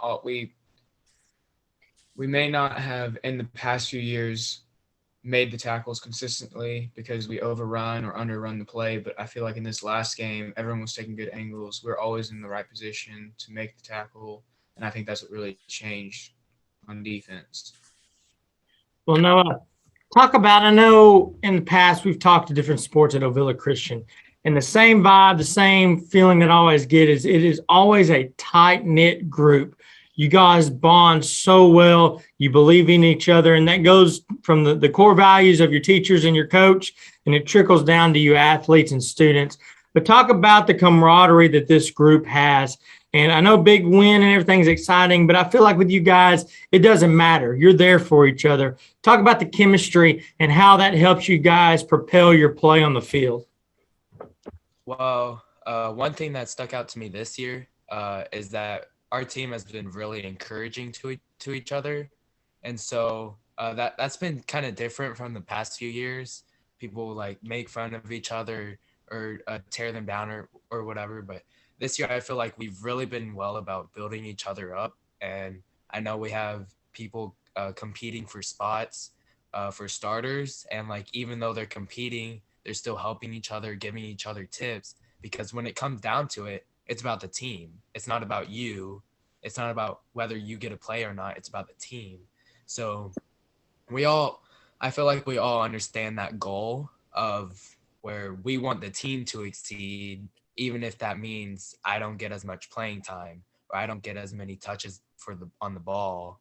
So I think that's really helped us to succeed this season and on Friday winning that homecoming game.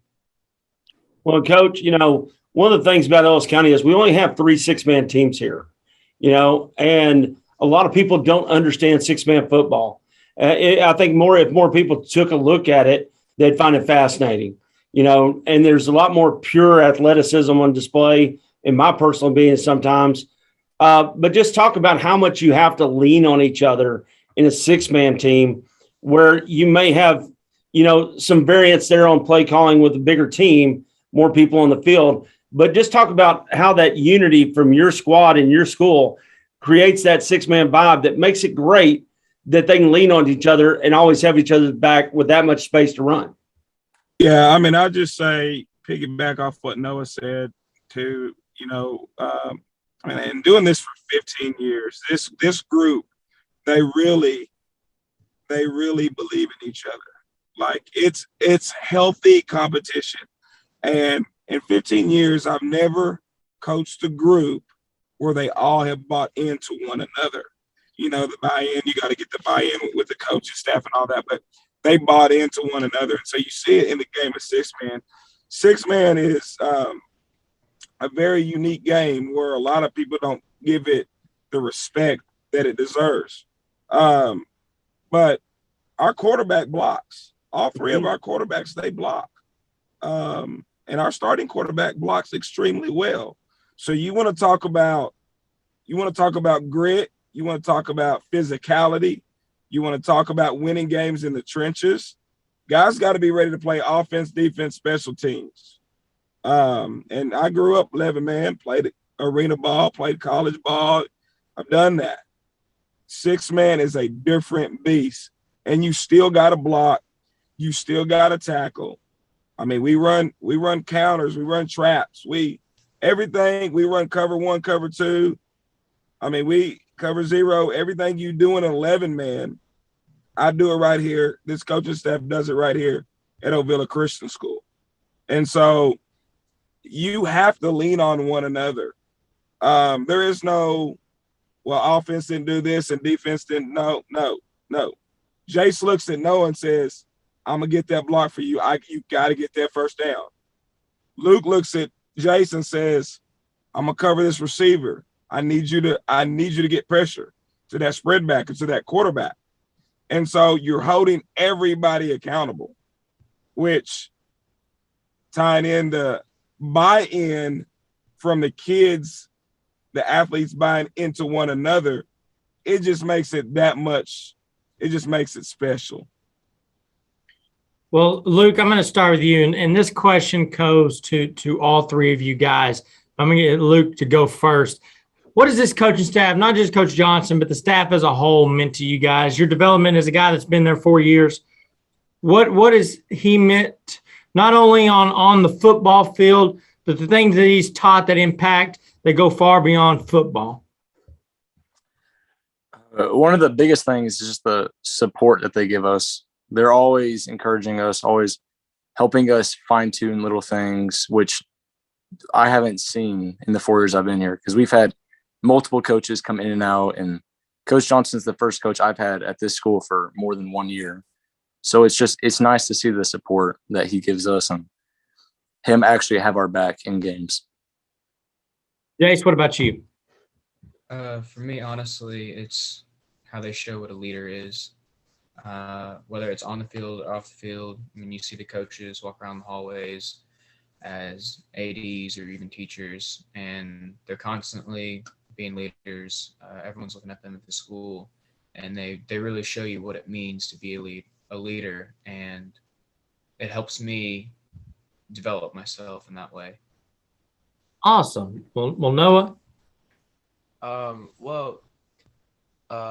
Like they said, it's like the support that they give us, because being a small school and Coach Johnson also being the secondary principal, they're not just worried about the football aspect of it. They're also worried about like the school and like if we're doing okay in school, and like they're helping us there too, and they're encouraging us there too, and they're encouraging us to be there for each other and not just ourselves, which promotes selflessness, which is also really important on and off the field. So So that has been very helpful. And like Luke said, this is like the first year we've had the same head coach 2 years in a row for some of us. So that's been really helpful because we're already used to how he coaches and his system. And we also already have that relationship and bond with him. So it just is able to grow even stronger. And we've seen on multiple occasions where he has our back. Like I know there's a play earlier in the season and last season where it was a cheap shot and he's there on the field, like arguing with the ref, like, hey, you have to protect my players. Like he's protecting us like he would his own kids. Well, Luke, we're going to come to you right now while you're drinking that juice, getting hydrated. But, okay, I want you to find, you know who Michael Irvin is, or am I just old? No, I know who he is. Okay. I want you to channel your inner Michael Irvin. I want you to get loud and proud and tell everybody why they ought to be at y'all's next game, cheering you on, out watching six-man football this coming Friday night. All right. Well, I don't know how about being all loud and proud, but you should definitely come to our next game because we're going to put on a show. We're going to score. We're going to tackle. We're going to get stops. We're going to do the best we can and put on one of the best shows you've seen. I like it. I like it. Coach, you would not believe how many times he's asked that question and the kids go, who's Michael Irvin? Oh, man. And so I'm like, man, I'm not even old. And I'm like, dang, I guess I'm that old. At least I didn't say Larry Zonka. Well, Coach, in the next couple of games, what you got going on there? This Friday, we've got, not sure I heard you, but next couple of games, this Friday, we have Rockwall Heritage. That'll be our senior night. That's Friday at 7:30. And then next week, we travel to Waco Vanguard, who's going to be a lot like McKinney Cornerstone, another really good opponent. And then we have a bye week after that. So week 11 will be our bye week. So Rockwall Heritage senior night this Friday, and then Waco Vanguard next Friday. Awesome. Well, guys, we appreciate you taking time out of your evening to speak with us. Coach Johnson, Luke, Noah, Jace, thank y'all so much. We wish you the best of luck. And then hopefully we can get you guys on in a couple of weeks talking about a winning streak rolling over a couple teams. We'd love to have you back. So thank y'all so much. Best of luck, and we'll talk to you on down the road. Pinnacle Bank is here to help our community grow by partnering with local real estate agents and developers to bring the services we need. There's so much happening here, and we're able to get Pinnacle Bank to join up with us. They've got a location at the Midlothian Crossing, and Christy, you're doing a great job. Debbie, you too. I love, for me as a local broker, is to bring local people to you as a prospect, and to show that you're part of the community. So talk with someone you can trust about commercial loans and business services. Pinnacle Bank, not just a bank in Texas, but Texas in a bank. Member FDIC. We would like to welcome in Midlothian Cross Country. We got representation for both the boys and the girls. We've got Evelyn Mitchell. We've got Caleb Bridgens. I hope I pronounced that right. I'm horrible with names. And then we got Coach Joey Foster joining us tonight. So, Coach Foster, we'll start with you. Your girls are district champs, boys runner-up. Talk about the success that you've seen so far this year, and what about this group as you're moving into the playoffs for cross country has made you the most excited for cross country Midlothian? The girls, I'll start with the girls. They are 4-time district 5A district champs. They've done an amazing job. The boys, every year we just fall a little bit short from knocking out those old Isles of Joshua. But this year they have came a long way. Every week they were getting closer and closer and closer. The course didn't run as well as I thought it was going to run with it being wet. That was our first time actually running that course when it's being waterlogged like it was. And now I know when it's wet, it runs slower than when it's dry. This group is special, man. Every group is different. I told the seniors after the district meet, it's getting harder and harder for me to say let them go. You know what I'm saying? When you first start out coaching, you know, it's get kind of easy. Seniors gone. All right, next group. But every year, this is my 22nd year in coaching, 6 years as the head coach here. And like every year, it gets harder and harder. You know, you get closer and closer with the kids. You know, you've had them you talk to them when they were in the 7th grade, talk to them in the 8th grade, then you finally get them as your own at the high school, and you have 4 years with them, ups, downs, highs, lows. I mean, we all go through that together. And this group is just different, man. Like I was telling my wife when she came to the meet, she was like, "Why you not at the line talking to them? You always do that." I said, "I can't do it with this group. I let them do their thing. I mean, either I'm gonna get a bunch of jokes, or I'm gonna get some." Coach, I don't know. And I just like, you know what? I can't do the emotional roller coaster, so I let them do what they do. And this year's been like that. You know, some teams I have to get up on the line and rah and get them hyped. This group, man, when that gun shoot, they'll be nervous up until that point. When the gun shoot, then they just go to work, and that's what I like. Caleb, coming down to you, one thing I want to ask, and Coach kind of touched on, is a lot of people think, hey, cross-country running's running. And that's not the case. You guys deal with the weather, the elements, and when he talks about the course run's different when it's sunshiny and all dandelions and roses versus when it's wet, slick, muddy, because you're not just running on concrete or asphalt.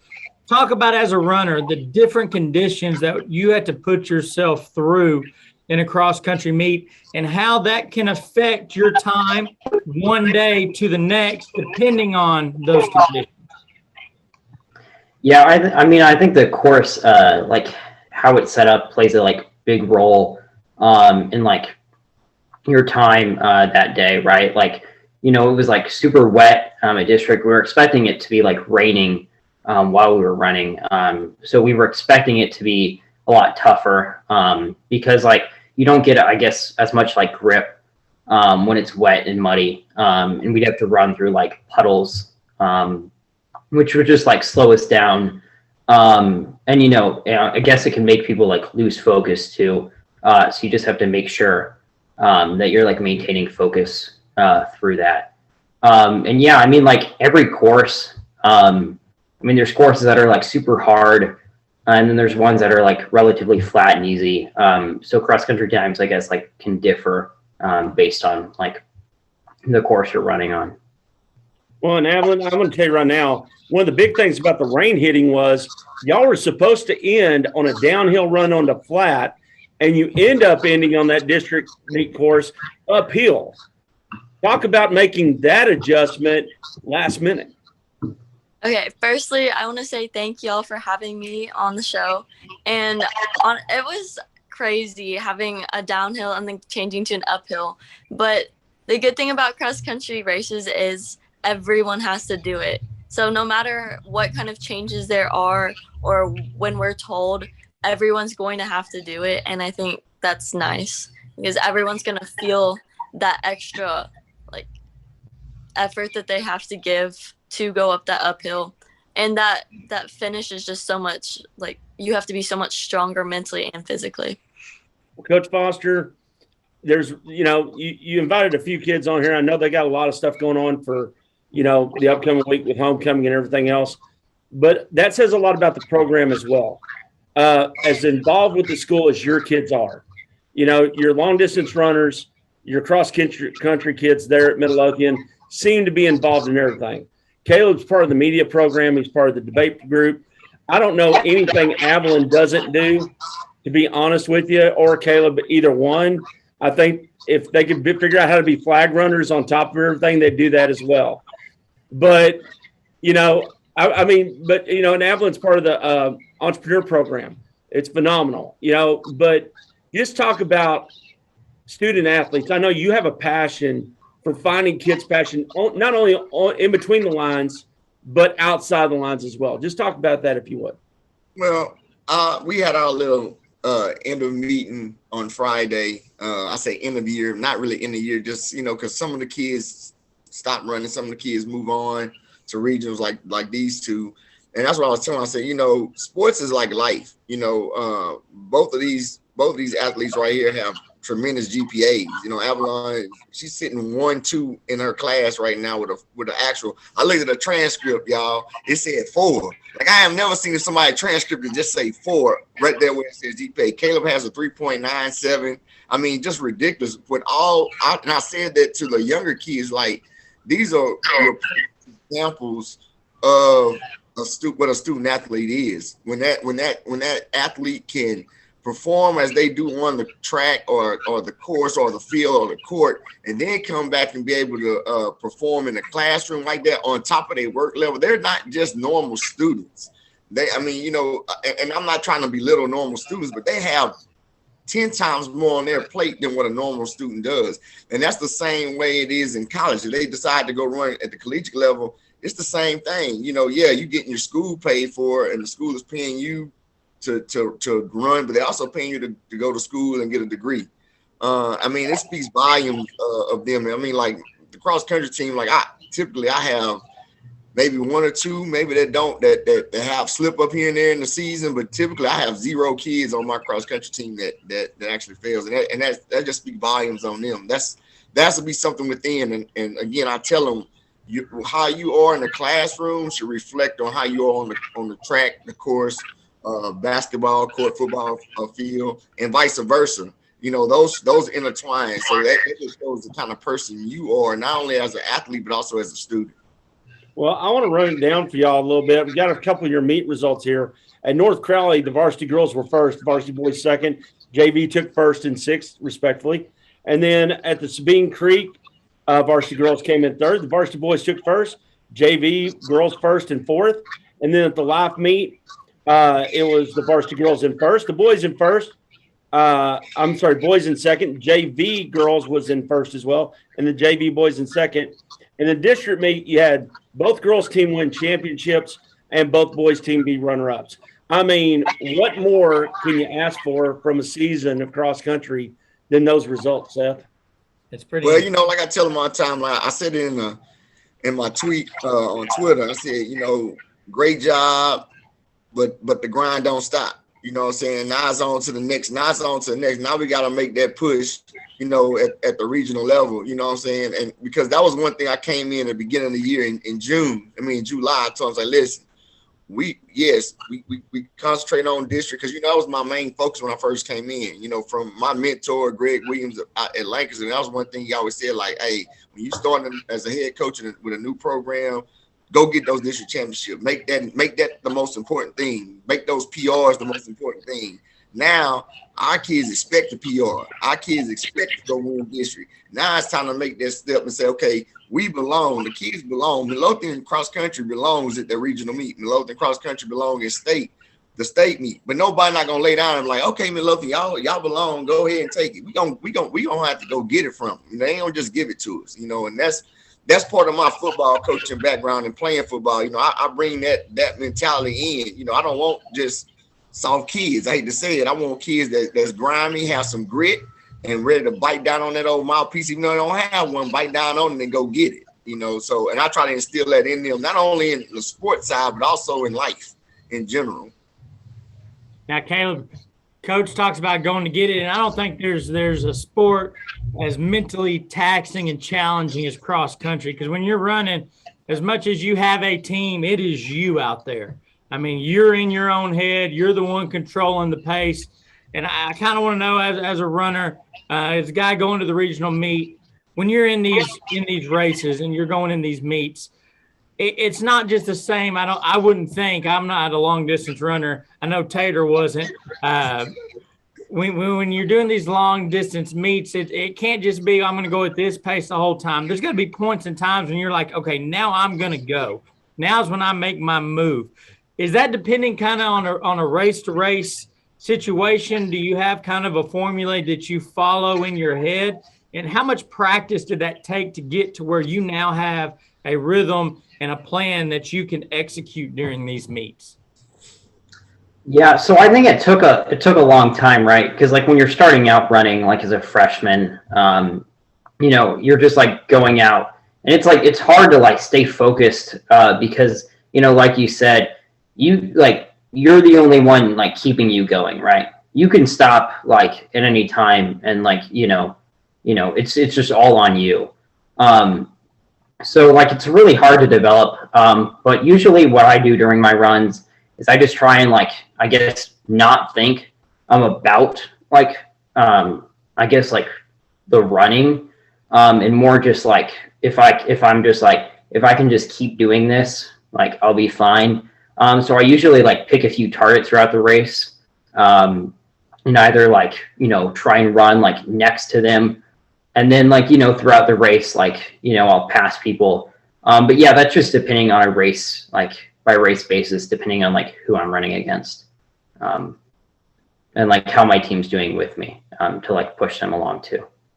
Well, and Evelyn, I want to jump over to you real quick. I mean, if you look at the history of Midlothian High School, the cross-country teams have always been up at the top of the performance charts. I don't know how many people are in the Hall of Honor right now through cross-country. There's quite a few. And as a senior, do you reflect on that? Do you reflect on being a part of that legacy and putting that other notch in the belt for that legacy? We actually talked about this on Friday. I was part of the state team my freshman year, so I think it was their second time to ever go to state. And I still talk to those people that were on that team. I still talk to pretty much everyone that has ever been on the cross-country team since I've been there. They're my family, and they are a legacy. I look up to them. I still look up to them, and I still ask them advice. It's such an honor to work with them and know that we did that together, and they showed us what we could be and gave us, honestly, a blueprint for future generations. And we're just trying to carry that on and mold it to better ourselves. Well, and Caleb, same basic question to you, a little twist to it. What does it mean to you? I mean, I know how both of y'all are so entwined into the high school, but what does it mean to you to be a Panther? Oh, I mean, being a Panther it's a great feeling, right? I mean, we've had so many accomplishments, both like just throughout like our entire school and on this team. Being a part of like the team, like with Tanner Henderson, who graduated like 2 years ago, being able to like run alongside him, who, he made it to state twice individually. And then, just like being a part of this team, it's great. Not like just because of the people, but also because like of what we can accomplish. And I'm just so proud. Well, Coach Foster, as the leader of this unit for both the boys and the girls, when you're talking about, as a guy, you played football yourself, you played other sports, and while those do have their challenges and you're playing as a team most of the time, mentally, I think that there's probably not a lot that compares to cross country on a level of, like I asked Caleb, being alone. When you're out there working with these kids, and I think it reflects in the two that you brought on here with us as far as everything they have accomplished, even outside of cross country. When you're dealing with the junior high kids and then you get them as freshmen, when you're trying to instill that mental fortitude and helping them to grow up, how hard is it to push it along to get to the point where they're like Evelyn and they're like Caleb, kids that you want to continue to drive the program forward? How hard is it to mentally set that bar for those kids? Well, like they said, the legacy, when I took over when Coach Cindy Williams, I was kind of lost in the sauce. I was a track guy. I really wasn't a cross country. I was a sprinter, and the thing about it is when you have senior athletes like these two, my job easy. And I tell them all the time, again, this is back in my football playing and coaching days. A coaches-led team is basically a dead team, but a players-led team is a championship team because what your philosophy just bought, they once they get it, they buy in. This is one of our key words a few years ago is trust the process.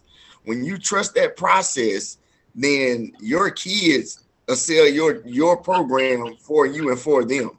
And it goes from me to Coach Johnson, Coach Francis, throughout the team, everybody's in the same mindset, same heart, you know what I'm saying? One heartbeat. You know, I know it sounds cliche, but you know, it's one heartbeat, one mind process, one thought. Even though these kids, man, I'm telling you, cross country is a beast. You know, and I compare it a lot to football. I think the year they went to state is when I really understood. It wasn't even that year, it was the year after. I understood how hard cross country really was. You know what I'm saying? Like the grind they put in, the hours they put in, and not only with us in the actual team atmosphere, but like on their own. You know what I'm saying? Like they run 24/7. You know what I'm saying? They doing stuff 24/7, and the mindset is, yeah, I guess you could say it starts with me, but they have to buy in. You know what I'm saying? And once they see those varsity kids and those upperclassmen buying in, then the younger ones easier. Like on the girls team right now, we have 2 freshmen that's on varsity. You know, they bought in from Jump Street. You know, they thought everything I spit was gold, and I know it's not. You know what I'm saying? And they, you know, they look up to Avalon and Caleb. That's the other beauty of having the whole program, because there's not 2 different philosophies. It's one philosophy. So not only can they look at Avalon, but they can look at Caleb, or they can look at, you know, someone else. They can look at and try to walk in their footsteps or even outshine them. You know, Avalon, me and her all the time, she like, man, you always telling these young kids to beat me. Yeah, because that's the same thing I did to Kayla when Avalon was a freshman. You need to go beat her, beat that one, because now it's just like a big brother, little brother, or big sister, little sister deal. You know, you're always trying to catch them. You know, and I said that same thing when I got inducted to the Hall of Fame. I said I had to keep myself on my A game because I had a younger brother that's a principal at assistant principal at Dietrich that's trying to catch me. I can't let little brother beat big brother. That's not happening. You know what I'm saying? Which it did eventually, but still, you know, you're trying to always keep that, and that makes you sharp. And I tell them that all this year, iron sharpens iron. That's not only for football or basketball, that's for cross country and track too. You know what I'm saying? You got Avalon or Caleb got people pushing them. Guess what? Avalon and Caleb going to get on the horse, so they finna give their spot, they number 1 spot. And that's just how it is. Well, I know y'all are going to be great salespeople too in life if you want to choose that path, because Coach Foster's out there recruiting anyone and everyone to come run cross country. You know, I mean, there's some other coaches that are like, really, Joe, you got to take this person from me too. But, you know, Avalon, let's talk about, you know, he mentioned Coach Francis, Coach Johnson, you know, Coach Foster. Just between both y'all, we'll start with Avalon though. What have they meant to y'all in your careers, and how have they set you up for success in life? Honestly, I can't imagine my life without the 3 of them. They work so well together, and they're one team. I've never met a group of coaches that has simultaneously become my family and also like the best teachers and like the closest to an adult like figure that I've ever met. They give me pep talks. They've seen me cry. They've definitely kept me on the team, and the reason I'm in Midlothian is because of them. If not, I would have transferred for someone else or somewhere else probably years ago. And my brother's coming up, and the only reason we're staying in Midlothian is so that my brother can run for them. It's like they're 3 different components. You know, Foster's the flashy one, the one that gives the crazy advice. Johnson is the rock. And she does everything behind the scenes. She works so hard to make everything organized, and she definitely does not get enough credit. And Francis is really the cross country guy. He knows exactly the workout plans and the distance that we do. And then Foster comes in with his speed workouts, and it creates a dynamic and different workout, because I've seen workouts from other places and it's nothing compared to ours. Wow. Caleb, what about you, bud? Well, I mean, wow, that was a lot.